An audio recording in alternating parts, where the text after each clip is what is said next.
Sir David Frederick Attenborough is an English broadcaster, biologist, natural historian, and author.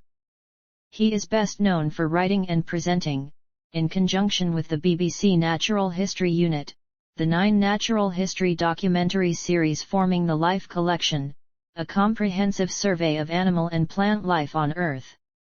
Attenborough was a senior manager at the BBC, having served as controller of BBC Two and director of programming for BBC Television in the 1960s and 1970s. First becoming prominent as host of Zoo Quest in 1954, his filmography as writer, presenter, and narrator has spanned 8 decades. It includes Natural World, Wildlife on One, the Planet Earth franchise, The Blue Planet and its sequel. He is the only person to have won BAFTA awards in black and white, color, high definition, 3D and 4K resolutions. Over his life he has collected dozens of honorary degrees and awards, including 3 Emmy Awards for Outstanding Narration. While Attenborough's earlier work focused more on the wonders of the natural world, his later work has been more vocal in support of environmental causes.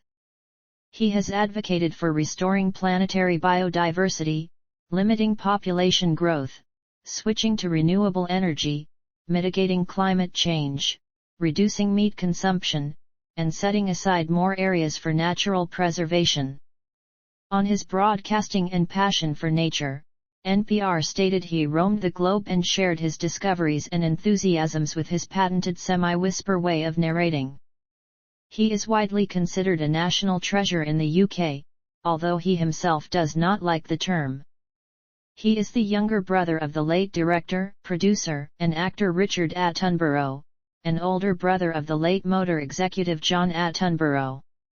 Life and family. Attenborough was born on May 8, 1926 in Isleworth, Middlesex, and grew up in College House on the campus of the University of Leicester, where his father, Frederick, was principal. He is the middle of 3 sons. His elder brother, Richard, became an actor and director, and his younger brother, John, was an executive at Italian car manufacturer Alfa Romeo. During the Second World War, through a British volunteer network known as the Refugee Children's Movement, his parents also fostered 2 Jewish refugee girls from Germany. Attenborough spent his childhood collecting fossils, stones, and natural specimens. He received encouragement when a young Jacquetta Hawkes admired his collection. He spent much time in the grounds of the university. Aged around 11, he heard that the zoology department needed a large supply of newts, which he offered through his father to supply for 3D each.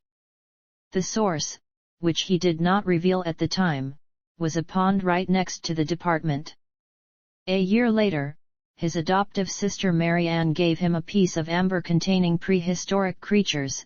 Some 60 years later, it would be the focus of his program The Amber Time Machine. In 1936, Attenborough and his brother Richard attended a lecture by Grey Owl at De Montfort Hall, Leicester, and were influenced by his advocacy of conservation.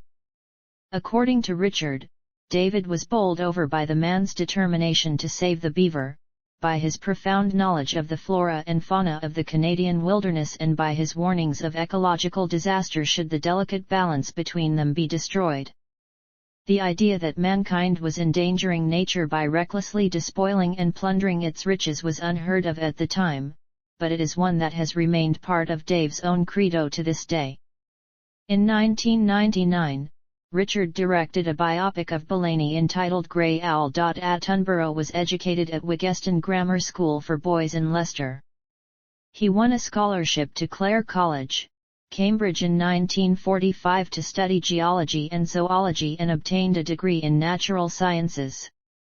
In 1947, he was called up for national service in the Royal Navy and spent 2 years stationed in North Wales and the Firth of Forth.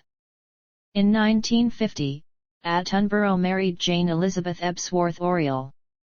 The couple had 2 children, Robert and Susan. Jane died in 1997. Robert is a senior lecturer in bioanthropology for the School of Archaeology and Anthropology at the Australian National University in Canberra. Susan is a former primary school headmistress. Attenborough had a pacemaker fitted in June 2013 as well as a double knee replacement in 2015. In September 2013, he commented, "If I was earning my money by hewing coal I would be very glad indeed to stop. But I'm not. I'm swanning round the world looking at the most fabulously interesting things. Such good fortune." Career. Early years at the BBC. After leaving the Navy, Attenborough took a position editing children's science textbooks for a publishing company. He soon became disillusioned with the work and in 1950 applied for a job as a radio talk producer with the BBC. Although he was rejected for this job, his CV later attracted the interest of Mary Adams, head of the talks department of the BBC's fledgling television service. Attenborough, like most Britons at that time, did not own a television, and he had seen only one programme in his life. However, he accepted Adams' offer of a 3-month training course, and in 1952 he joined the BBC full-time. Initially discouraged from appearing on camera because Adams thought his teeth were too big, he became a producer for the talks department, which handled all non-fiction broadcasts. His early projects included the quiz show Animal, Vegetable, Mineral, and Song Hunter, a series about folk music presented by Alan Lomax. Attenborough's association with natural history programs began when he produced and presented the 3-part series Animal Patterns. The studio-bound program featured animals from London Zoo, with the naturalist Julian Huxley discussing their use of camouflage, aposematism, and courtship displays. Through this program, Attenborough met Jack Lester, the curator of the zoo's reptile house, and they decided to make a series about an animal collecting expedition. The result was Zoo Quest, first broadcast in 1954, where Attenborough became the presenter at short notice due to Lester being taken ill. In 1957, the BBC Natural History Unit was formally established in Bristol. Attenborough was asked to join it, but declined, not wishing to move from London where he and his young family were settled. Instead, he formed his own department, the Travel and Exploration Unit, which allowed him to continue to front Zoo Quest as well as produce other documentaries, notably the Traveller's Tales and Adventure series. In the early 1960s, Attenborough resigned from the permanent staff of the BBC to study for a postgraduate degree in social anthropology at the London School of Economics, interweaving his study with further filming. However, he accepted an invitation to return to the BBC as controller of BBC Two before he could finish the degree. BBC administration. Attenborough became controller of BBC Two in March 1965, succeeding Michael Peacock. He had a clause inserted in his contract that would allow him to continue making programs on an occasional basis. Later the same year he filmed Elephants in Tanzania, and in 1969 he made a 3-part series on the cultural history of the Indonesian island of Bali. For the 1971 film A Blank on the Map, he joined the first Western expedition to a remote highland valley in New Guinea to seek out a lost tribe. BBC Two was launched in 1964, but had struggled to capture the public's imagination. When Attenborough arrived as controller, he quickly abolished the channel's quirky kangaroo mascot and shook up the schedule. With a mission to make BBC Two's output diverse and different from that offered by other networks, he began to establish a portfolio of programs that defined the channel's identity for decades to come. Under his tenure, music, the arts, entertainment, archaeology, experimental comedy, travel, drama, sport, business, science, and natural history all found a place in the weekly schedules. Often, an eclectic mix was offered within a single evening's viewing. Programs he commissioned included Man Alive, Call My Bluff, Chronicle, Match of the Day, The Old Grey Whistle Test, Monty Python's Flying Circus and The Money Program. With the addition of colour television, Attenborough brought snooker to the BBC to show the benefits of the format, as the sport uses coloured balls. The show Pot Black was later credited with the boom of the sport into the 1980s. One of his most significant decisions was to order a 13-part series on the history of Western art, to show off the quality of the new UHF colour television service that BBC Two offered.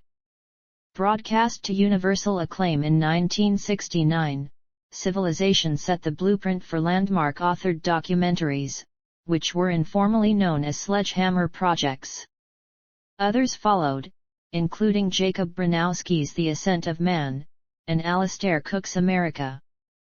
Attenborough thought that the story of evolution would be a natural subject for such a series.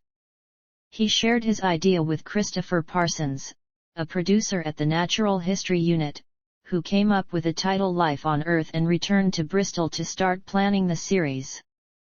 Attenborough harbored a strong desire to present the series himself, but this would not be possible so long as he remained in a management post. While in charge of BBC Two, Attenborough turned down Terry Wogan's job application to be a presenter on the channel, stating that there weren't any suitable vacancies.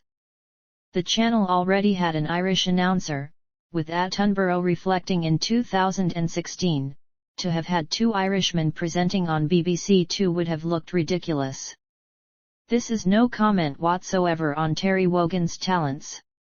Attenborough has also acknowledged that he sanctioned the wiping of television output during this period to cut costs, including a series by Alan Bennett, which he later regretted. In 1969, Attenborough was promoted to Director of Programs, making him responsible for the output of both BBC channels. His tasks, which included agreeing budgets, attending board meetings and firing staff, were now far removed from the business of filming programs. When Attenborough's name was being suggested as a candidate for the position of Director General of the BBC in 1972, he phoned his brother Richard to confess that he had no appetite for the job. Early the following year, he left his post to return to full-time program making, leaving him free to write and present the planned natural history epic. After his resignation, Attenborough became a freelance broadcaster and started work on his next project, a trip to Indonesia with a crew from the Natural History Unit. It resulted in the 1973 series Eastwards with Attenborough, which was similar in tone to the earlier Zoo Quest. The main difference was the introduction of color. Attenborough stated that he wanted to work in Asia, because previous nature documentaries had mostly focused on Africa. That year, Attenborough was invited to deliver the Royal Institution Christmas lecture on the language of animals.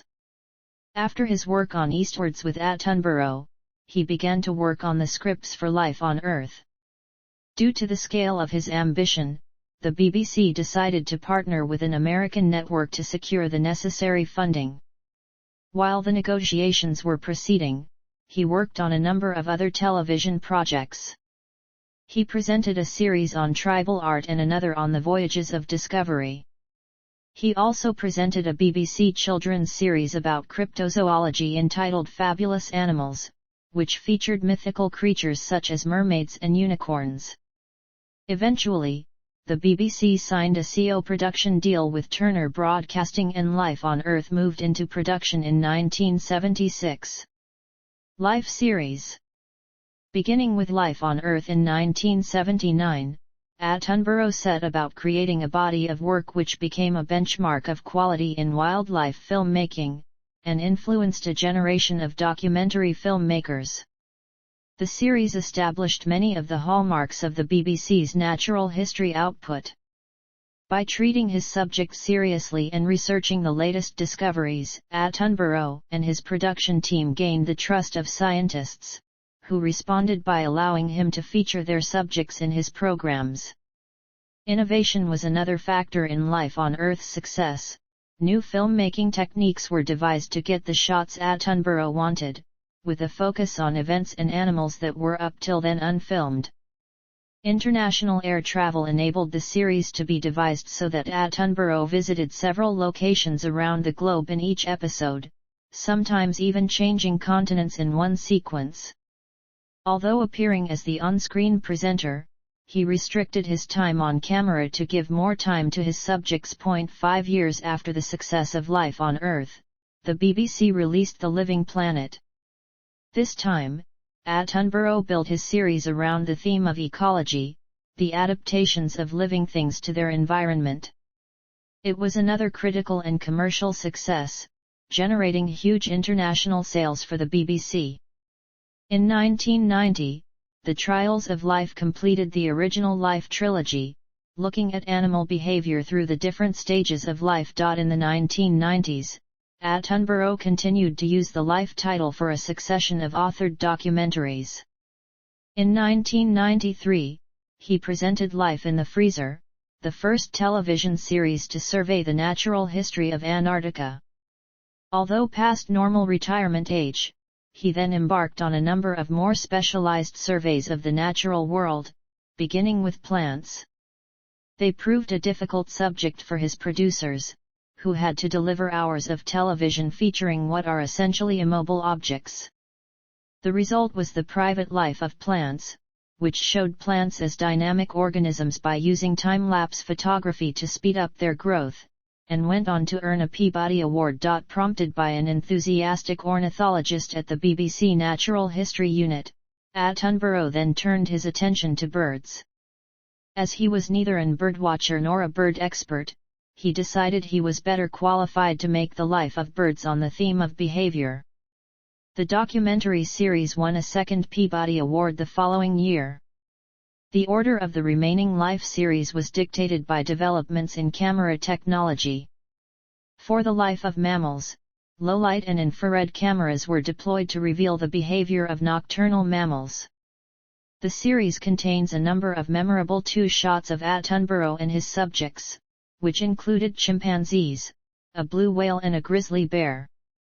Advances in macro photography made it possible to capture the natural behavior of very small creatures for the first time, and in 2005, Life in the Undergrowth introduced audiences to the world of invertebrates. At this point, Attenborough realized that he had spent 20 years unconsciously assembling a collection of programs on all the major groups of terrestrial animals and plants. Only reptiles and amphibians were missing. When Life in Cold Blood was broadcast in 2008, he had the satisfaction of completing the set, brought together in a DVD encyclopedia called Life on Land. He commented, "The evolutionary history is finished. The endeavor is complete. If you'd asked me 20 years ago whether we'd be attempting such a mammoth task, I'd have said don't be ridiculous. These programs tell a particular story and I'm sure others will come along and tell it much better than I did, but I do hope that if people watch it in 50 years' time, it will still have something to say about the world we live in." However, in 2010 Attenborough asserted that his first Life dealing with evolutionary history before Life on Earth should be included within the Life series. In the documentary Attenborough's Journey, he stated, "This series, to a degree which I really didn't fully appreciate until I started working on it, really completes the set." Beyond Life on Earth.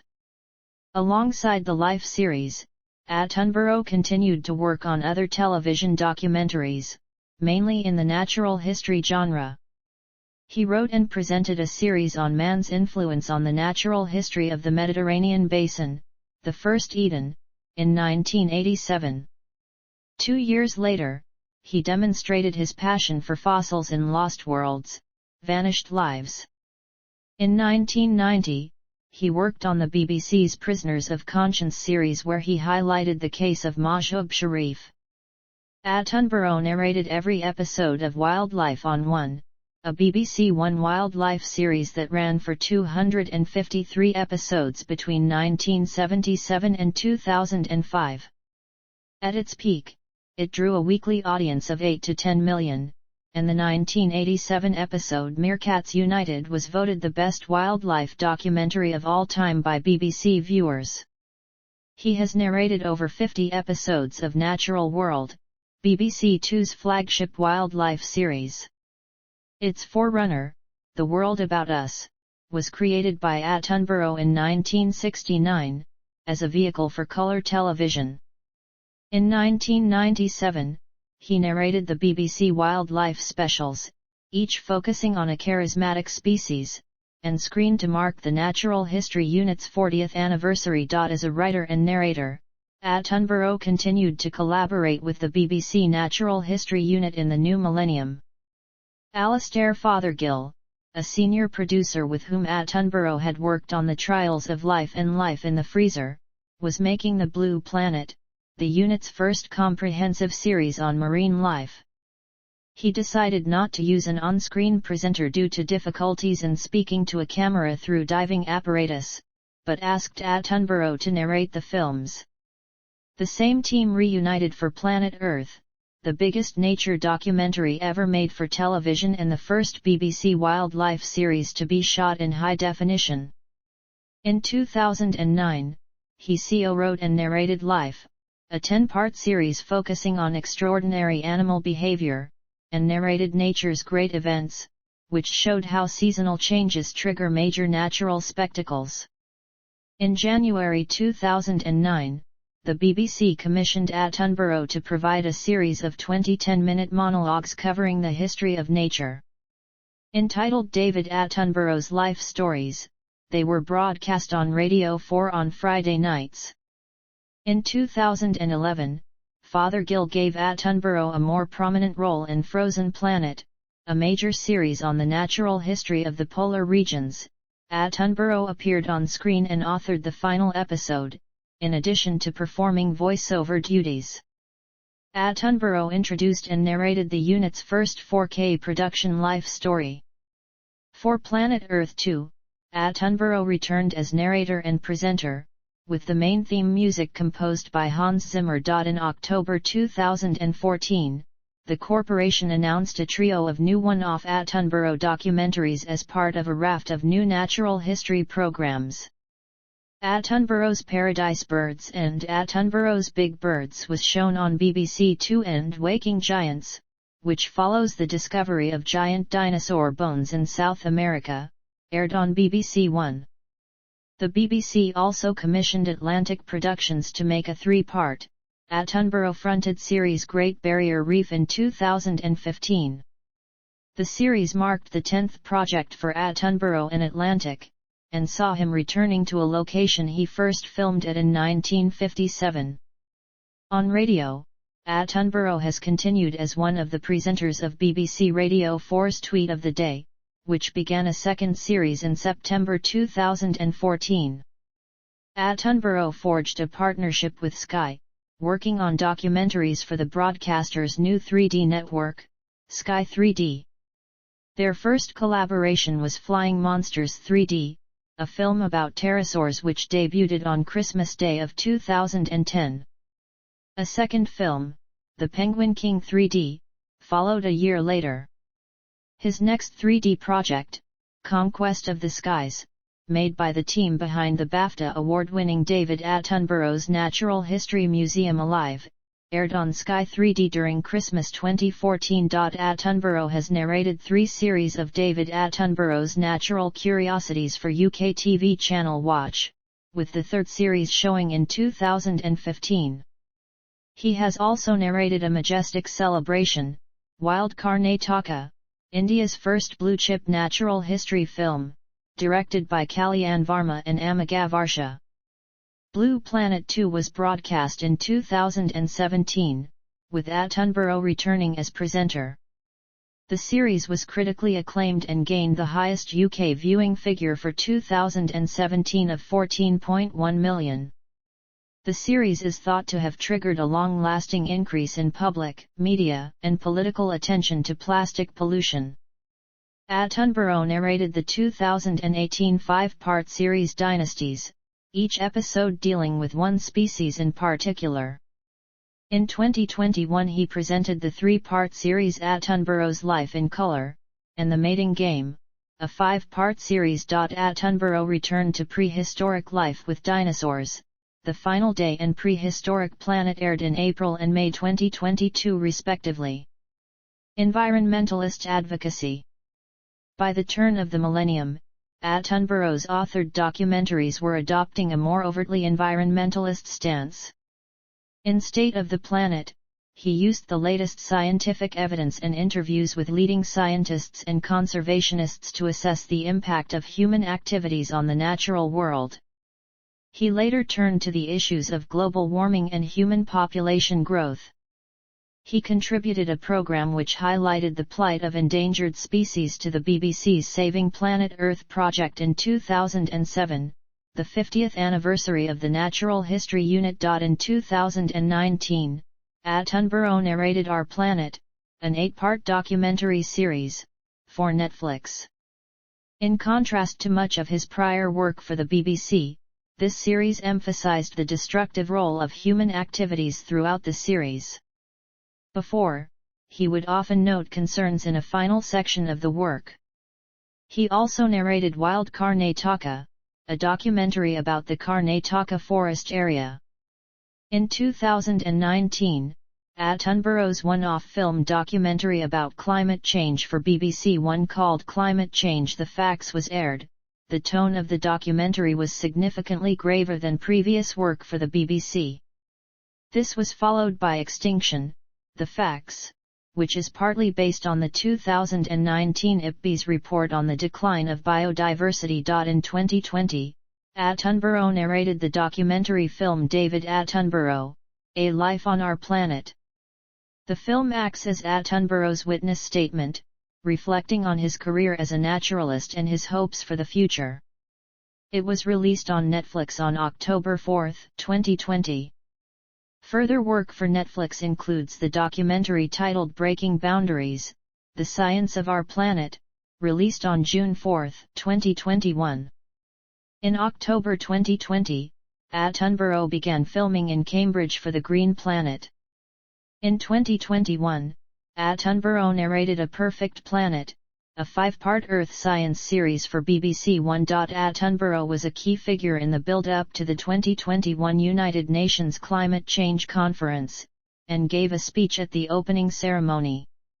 In his speech he stated that humans were the greatest problem solvers to have ever existed on Earth and spoke of his optimism for the future, finishing by saying, "In my lifetime I've witnessed a terrible decline. In yours, you could and should witness a wonderful recovery." In 2022, the United Nations Environment Programme recognized Attenborough as a champion of the Earth for his dedication to research, documentation, and advocacy for the protection of nature and its restoration. Views and advocacy. Environment. Attenborough's programs have often included references to the impact of human society on the natural world.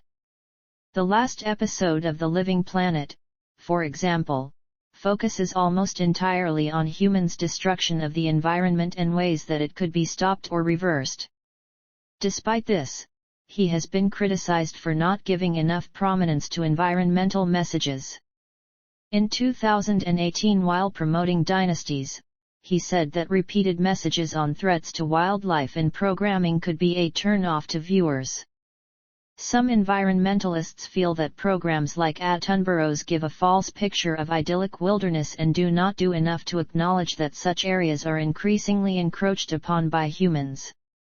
However, the increased urgency of environmental messaging in films such as Extinction: The Facts, which depicts the continuing sixth mass extinction, Climate Change: The Facts, and A Life on Our Planet from 2019 and 2020 received praise.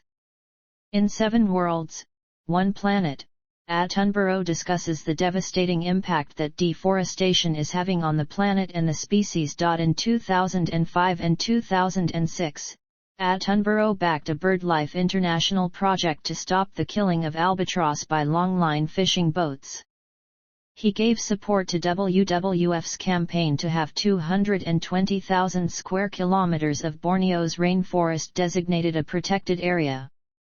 He serves as a vice president of the Conservation Volunteers, vice president of Fauna and Flora International, President of Butterfly Conservation and President Emeritus of Leicestershire and Rutland Wildlife Trust. In 2003, he launched an appeal on behalf of the World Land Trust to create a rainforest reserve in Ecuador in memory of Christopher Parsons, the producer of Life on Earth and a personal friend, who had died the previous year. The same year, he helped to launch A-Archive, a global project instigated by Parsons to gather together natural history media into a digital library. A-Archive is an initiative of Wildscreen, of which Attenborough is a patron. He later became patron of the World Land Trust. In 2020, he backed a Fauna and Flora International campaign calling for a global moratorium on deep-sea mining for its impact on marine life. During the COVID-19 pandemic, Attenborough advocated on behalf of the Zoological Society of London and its conservation efforts, which have been impacted by the economic fallout from the pandemic. In 2020, Attenborough was named as a member of the Earthshot Prize Council, an initiative of Prince William to find solutions to environmental issues. He is a patron of the Friends of Richmond Park and serves on the advisory board of BBC Wildlife magazine. Attenborough was initially skeptical about the human influence on climate change, and stated that a 2004 lecture finally convinced him humans were responsible. He remained silent on the issue until 2006. Attenborough attended and spoke at 26 Colombian pesos as the people's advocate for the event, and urged world leaders to act to reduce emissions. He supported Glyndebourne in their successful application to obtain planning permission for a wind turbine in an area of outstanding natural beauty, and gave evidence at the planning inquiry arguing in favor of the proposal.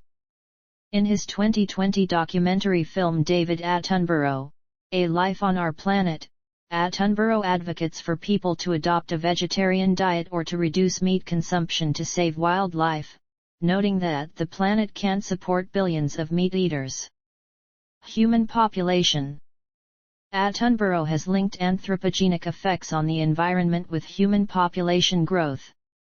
He has attracted criticism for his views on human overpopulation and human population control. He is a patron of Population Matters, a UK charity advocating for family planning, sustainable consumption, and proposed sustainable human population. In a 2013 interview with the Radio Times, Attenborough described humans as a plague on the earth, and described the act of sending food to famine-stricken countries as barmy for population reasons. He called for more debate about human population growth, saying that since he first started making programs 60 years ago, the human population has tripled. According to Attenborough, improving women's rights around the world is an effective way to limit our birth rate. He said that anyone who thinks that you can have infinite growth in a finite environment is either a madman or an economist. Religious views. Attenborough considers himself an agnostic. When asked whether his observation of the natural world has given him faith in a creator, he generally responds with some version of this story, making reference to the Onchocerca volvulus parasitic worm. My response is that when creationists talk about God creating every individual species as a separate act, they always instance hummingbirds, or orchids, sunflowers, and beautiful things. But I tend to think instead of a parasitic worm that is boring through the eye of a boy sitting on the bank of a river in West Africa, that's going to make him blind. And, are you telling me that the God you believe in, who you also say is an all-merciful God, who cares for each one of us individually, are you saying that God created this worm that can live in no other way than in an innocent child's eyeball? Because that doesn't seem to me to coincide with a God who's full of mercy. He has explained that he feels the evidence all over the planet clearly shows evolution to be the best way to explain the diversity of life, and that as far as concerned, if there is a supreme being, then he chose organic evolution as a way of bringing into existence the natural world. In a BBC 4 interview with Mark Lawson, he was asked if he at any time had any religious faith. He replied simply, "No. He said, "It never really occurred to me to believe in God." In 2002, Attenborough joined an effort by leading clerics and scientists to oppose the inclusion of creationism in the curriculum of UK state-funded independent schools which receive private sponsorship, such as the Emmanuel Schools Foundation. In 2009, he stated that the Book of Genesis, by saying that the world was there for people to control, had taught generations that they can dominate the environment, and that this has resulted in the devastation of vast areas of the environment.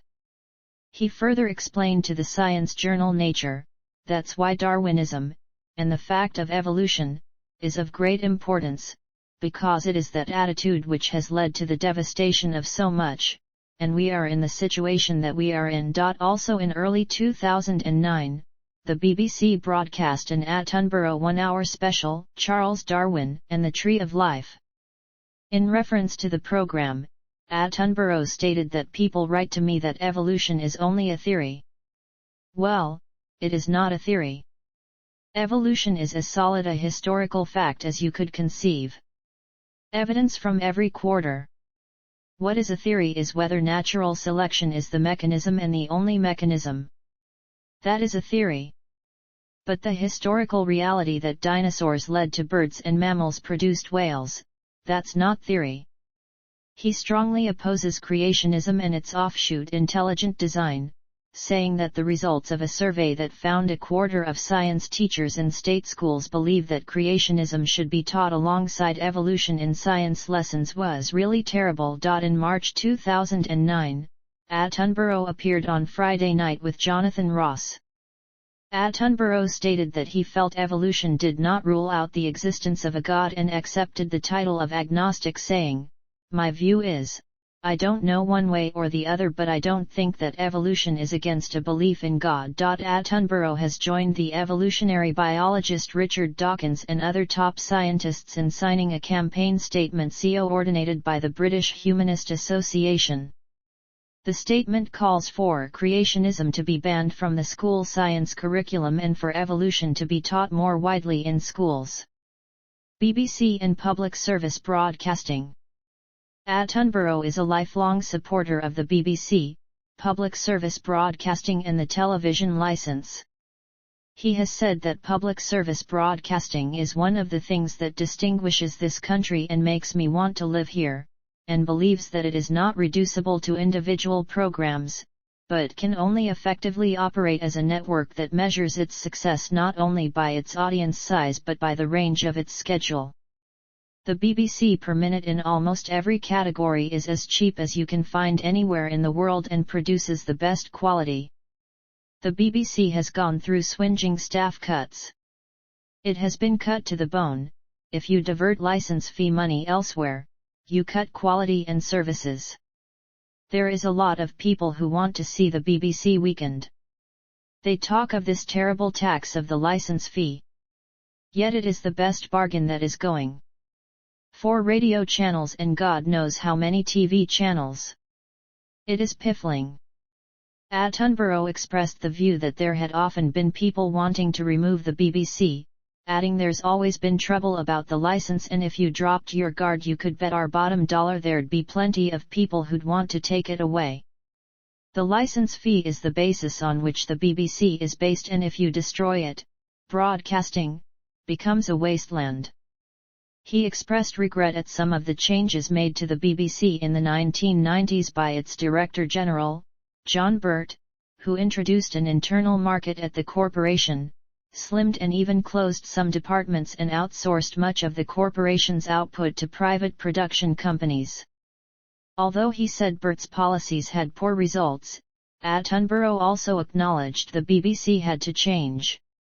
In 2008, he criticized the BBC's television schedules, positing that the 2 senior networks, BBC One and BBC Two, which Attenborough stated were first set up as a partnership, now schedule simultaneously programs of identical character, thereby contradicting the very reason that the BBC was given a second network. Politics. In 1998, Attenborough described himself as a standard, boring left-wing liberal, and expressed the view that the market economy was misery. In 2013, Attenborough joined rock guitarists Brian May and Slash in opposing the government's policy on the cull of badgers in the UK by participating in a song dedicated to badgers. Attenborough was one of 200 public figures who were signatories to a letter to The Guardian expressing their hope that Scotland would vote to remain part of the United Kingdom in the 2014 referendum on that issue. Prior to the 2015 UK general election, Attenborough was one of several celebrities who endorsed the parliamentary candidacy of the Green Party's Caroline Lucas. In a 2020 interview, Attenborough criticized excess capitalism as a driver of ecological imbalance, stating the excesses the capitalist system has brought us have got to be curbed somehow, and that greed does not actually lead to joy, although he added that doesn't mean to say that capitalism is dead. He also lamented the lack of international cooperation on climate change, and said there should be no dominant nation on this planet. In 2021, Attenborough told the leaders of the 47th G7 summit that tackling climate change was now as much a political challenge as it was a scientific or technological one, and urged more action. Attenborough also stated that are on the verge of destabilizing the entire planet. Achievements, awards, and recognition. Attenborough's contribution to broadcasting and wildlife filmmaking has brought him international recognition. He has been called the great communicator, the peerless educator, and the greatest broadcaster of our time. His programs are often cited as an example of what public service broadcasting should be, even by critics of the BBC, and have influenced a generation of wildlife filmmakers. Honorary titles. By January 2013, Attenborough had collected 32 honorary degrees from British universities, more than any other person. In 1980, he was honoured by the Open University, with which he has had a close association throughout his career. He has honorary Doctor of Science degrees from Durham University and the University of Cambridge, and honorary Doctor of Philosophy degrees from the University of Oxford and the University of Ghent. In 2006, the two eldest Attenborough brothers returned to their home city to receive the title of Distinguished Honorary Fellows of the University of Leicester, in recognition of a record of continuing distinguished service to the university. David Attenborough was previously awarded an honorary Doctor of Letters degree by the university in 1970, and was made an honorary Freeman of the City of Leicester in 1990. In 2013, he was made an honorary Freeman of the City of Bristol. In 2010, he was awarded honorary doctorates from Nelson Mandela Metropolitan University and Nottingham Trent University. Attenborough has received the title Honorary Fellow from Clare College, Cambridge, the Zoological Society of London, the Linnean Society, the Institute of Biology, and the Society of Antiquaries. He is honorary patron of the North American Native Plant Society and was elected as a corresponding member of the Australian Academy of Science. Recognition. Attenborough has been featured as the subject of a number of BBC television programmes. Life on Air examined the legacy of his work, and Attenborough the Controller focused on his time in charge of BBC Two. He was also featured prominently in The Way We Went Wild, a series about natural history television presenters, and 100 Years of Wildlife Films, a program marking the centenary of the nature documentary. In 2006, British television viewers were asked to vote for their favourite Attenborough moments for a UK TV poll to coincide with the broadcaster's 80th birthday. The winning clip showed Attenborough observing the mimicry skills of the superb lyrebird. Attenborough was named the most trusted celebrity in the UK in a 2006 Reader's Digest poll, and in 2007 he won the Culture Show's Living Icon Award. He has been named among the 100 Greatest Britons in a 2002 BBC poll and is one of the top 10 heroes of our time according to New Statesman magazine. In September 2009, London's Natural History Museum opened the Attenborough Studio, part of its Darwin Centre development. In 2012, Attenborough was among the British cultural icons selected by artist Sir Peter Blake to appear in a new version of his most famous artwork, the Beatles' Sgt. Pepper's Lonely Hearts Club Band album cover, to celebrate the British cultural figures of his life. The same year, Attenborough featured in the BBC Radio 4 series The New Elizabethans to mark the Diamond Jubilee of Queen Elizabeth II. A panel of 7 academics, journalists, and historians named him among the group of people in the UK whose actions during the reign of Elizabeth II have had a significant impact on lives in these islands. A British polar research ship was named RR Sir David Attenborough in his honour.